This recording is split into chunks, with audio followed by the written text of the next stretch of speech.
Her Mahadev, welcome to hydrogen classes. आज का topic है कंडक्टेंस ऑफ इलेक्ट्रोलाइटिक सॉल्यूशंस। बहुत इंपॉर्टेंट टॉपिक है। इसका पढ़ेंगे मोलर कंडक्टिविटी, जहाँ से न्यूमेरिकल और कंसेप्चुअल दोनों क्वेश्चन हमारे एग्जाम में आ जाते हैं। बहुत इंपॉर्टेंट टॉपिक है। इसमें कुछ फिजिक्स के बेसिक इन्वॉल्व है, वो देखिए। आप जानते हैं कि रेजिस्टेंस जो होता है वो डायरेक्टली प्रोपोर्शनल होता है लेंथ ऑफ वायर के। वायर जितनी लंबी होगी रेजिस्टेंस उतना ज़्यादा होगा, और इनवर्सली प्रोपोर्शनल होता है एरिया ऑफ क्रॉस सेक्शन के, कि वायर का क्रॉस सेक्शन एरिया जितना ज़्यादा होगा, यानी जितनी ज़्यादा मोटी वायर होगी उसमें रेजिस्टेंस उतना कम होगा। तो प्रोपोर्शनल का साइन हटेगा तो आएगा प्रोपोर्शनली कांस्टेंट, वो होता है रो। तो आर इक्वल्स टू हो जाता है रो एल ओवर ए। तो rho is constant of proportionality, physics में आप पढ़ चुके होंगे। तो rho is called resistivity and its SI unit is called ohm metre. क्या हो जाएगा? ओम मीटर। तो आर की तो रेजिस्टेंस की तो ओम होती है। तब आप यहाँ एरिया को ऊपर ले जाओगे, एरिया होता है मीटर स्क्वायर, लेंथ नीचे मीटर होगा, कट कुटा के रह जाएगा ओम मीटर। वो आप फिजिक्स में पढ़ चुके होंगे, इसलिए ज़्यादा बता नहीं रहा हूँ मैं। वो आप उसमें बहुत तेज हैं, आप सब जान चुके हैं, 10th से पढ़ते आ रहे होंगे। Conductance is the inverse of resistance. Conductance क्या है? जिसे जी से डिनोट करता हूँ, कैपिटल जी से, वो रेजिस्टेंस का इनवर्स है हमारा। तो रेजिस्टेंस तो अवरोध था ना, तो उसका इनवर्स हो गया हमारा कंडक्टेंस। तो आर की जगह वैल्यू पुट कर दूंगा। आप जानते हैं आर की जगह आएगा रो एल बाय ए। तो rho L by A put कर दिया, ए ऊपर चला गया तो रह गया, इसे लिख सकता हूँ ए रो एल को लिख सकता हूँ A by rho dot multiply A by L, 1 by rho multiply A by L. तो 1 ओवर ये हो गया रो, यानी 1 over resistivity is called conductivity, से हम कापा डिनोट करते हैं। तो 1 over resistivity is nothing but the conductivity kappa, L by A हमारा रह गया। तो G is called conductance and SI unit is siemens और ओम इनवर्स और मोहो, और ओम इनवर्स का सिंबल हम ले लेते हैं। The inverse of resistivity rho is called conductivity kappa and SI unit are siemens metre inverse. Siemens क्या असल में? ओम इनवर्स है। तो ओम इनवर्स मीटर इनवर्स असल में is the unit of kappa conductivity. तो किसी न्यूमेरिकल में अगर कंडक्टिविटी आपको दे रखी हुई तो आप यूनिट से पहचान लोगे कि ये हमारा कापा है। आइए देखते हैं नेक्स्ट क्या है हमारा। ये है measurement of conductivity of ionic solution. किसी आयनिक सॉल्यूशन का मतलब पानी में मैंने कोई नमक वगैरह घोल दिया, उसकी कंडक्टिविटी कैसे निकालेंगे, ये हमारा आज का टॉपिक है। मैंने लिखा है in order to determine the resistance of ionic solution it should be taken in a specially designed vessel called conductivity cell. अगर आप किसी मतलब पहले कंडक्टिविटी निकालने में जानता हूँ ये बात, पर पहले हम रेजिस्टेंस निकालेंगे। एक बार रेजिस्टेंस निकल के आ गई ना तो कंडक्टिविटी हम निकाल लेंगे, फॉर्मूला पुट करके। फॉर्मूला बाद में दिखाऊंगा। तो हमने कहा जिस सॉल्यूशन का मुझे रेजिस्टेंस फाइंड करना है उससे पहले एक सेल में भर लो। एक कांच की ट्यूब होती है, यहाँ ढक्कन लगा होता है, इसे खोल के इसमें सॉल्यूशन भर सकते हैं। ये इलेक्ट्रोड्स हैं, ये मेटल का इलेक्ट्रोड है, मेटल का इलेक्ट्रोड बीच में जगह है।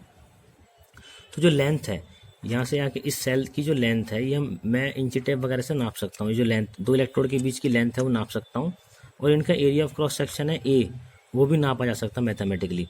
तो किसी भी सेल का जो कांच की जो मैं ट्यूब ले रहा हूँ उसमें जो ए होगा यानी एरिया ऑफ क्रॉस सेक्शन होगा इस प्लेट का, ये जो लगाते हैं इलेक्ट्रोड, और उनके बीच की दूरी जो होगा एल होगा, लेंथ होगा, वो हम निकाल सकते हैं मैथमेटिकली, यानी L over A V can find. ठीक है। तो मैंने क्या कहा, जो सॉल्यूशन हमें लेना है उसकी मुझे रेजिस्टेंस निकालनी है। अब देखो वायर होता, वायर की रेजिस्टेंस, वायर को तो मैं लगा सकता हूँ कहीं तोड़ मरोड़ के उसकी रेजिस्टेंस निकाल लूँगा, लेकिन सॉल्यूशन तो लिक्विड है ना, उसे कहाँ लगा सकता हूँ? वो तो गिर जाएगा, बह जाएगा।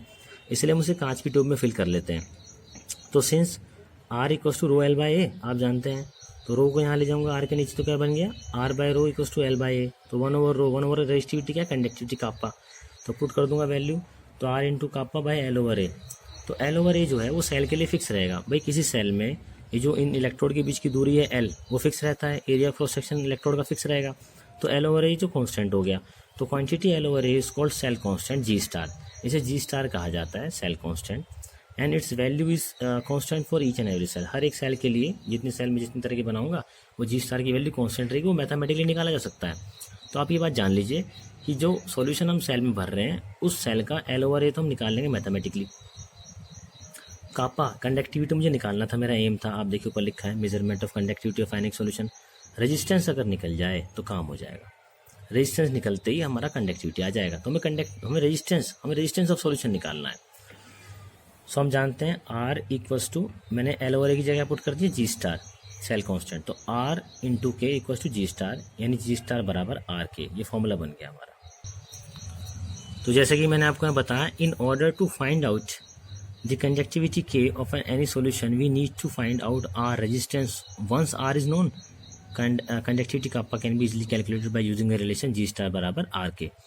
तो the R resistance can be calculated with the help of Wheatstone bridge। तो Wheatstone bridge आप फिजिक्स में पढ़ोगे, तो Wheatstone bridge की हेल्प से हम रेजिस्टेंस निकाल सकते हैं। तो देखो पूरी बात क्या है, पूरी बात ये है, हमें जिस भी सॉल्यूशन की कंडक्टिविटी यानी काप्पा निकालना है उसे आप एक सेल में फिल कर लो, उस सेल का एल ओवर ए आपको गिवन होगा, यानी सेल कांस्टेंट जी स्टार आपको गिवन होगा।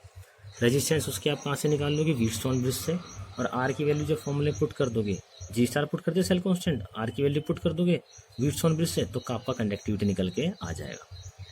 आइए देखते हैं आर कैसे निकालते हैं। जो भी सेल आपने लिया, जो भी आपने सॉल्यूशन फिल कर रखा था इस सेल को, मैंने यहाँ पुट कर दिया, ये है कंडक्टिविटी सेल। दोनों तार यहाँ से जोड़ दिए उसके, इसे R2 मान लो, इसकी जो रेजिस्टेंस है वो R2 मान लो, ये R4 10 ओम ले लो, ये R3 हमारा 20 ओम ले लो, ये नोन है हमारा। यहाँ AC पुट कर दिया, अल्टरनेटिंग करंट। मेरा क्वेश्चन आपसे ये है कि यहाँ पे DC क्यों नहीं लिया, why not DC, direct current क्यों नहीं लिया, यहाँ पे AC क्यों लिया।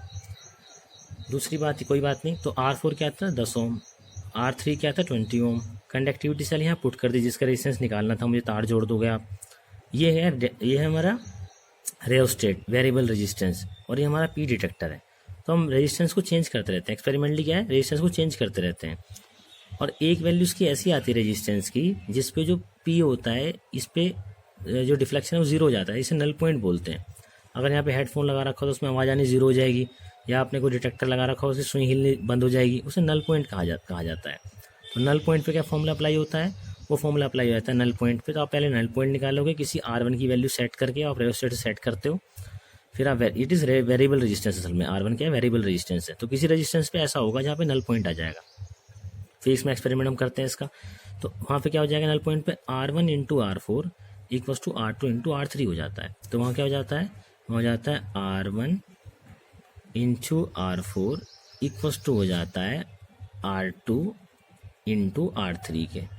तो यहाँ पे देखो बच्चों, R1 मैंने कुछ सेट किया था, R1 की वैल्यू पुट कर दूंगा, ठीक है। R4 क्या था हमारा 10 ओम था, R3 क्या था हमारा 20 ओम था, फिक्स था। तो R2 निकल जाएगा, यानी R2 can be find out, it is the resistance of the conductivity cell. तो मैंने क्या करा, व्हीटस्टोन ब्रिज में अपनी सेल सॉल्यूशन फिल करके, जो भी सॉल्यूशन मैंने लिया था, मान लो मैंने लिया था 1 मोलर KCl, ये फिल करा, तो व्हीटस्टोन ब्रिज से उसका R आ गया, रेजिस्टेंस आ गया सॉल्यूशन का, रेजिस्टेंस आ गया, जी स्टार पता होता है, तो कंडक्टिविटी का आपका निकल जाएगा। This question can be asked from you. Thank you very much. Still, if you are having any doubt, you can ask me and call me. Thank you.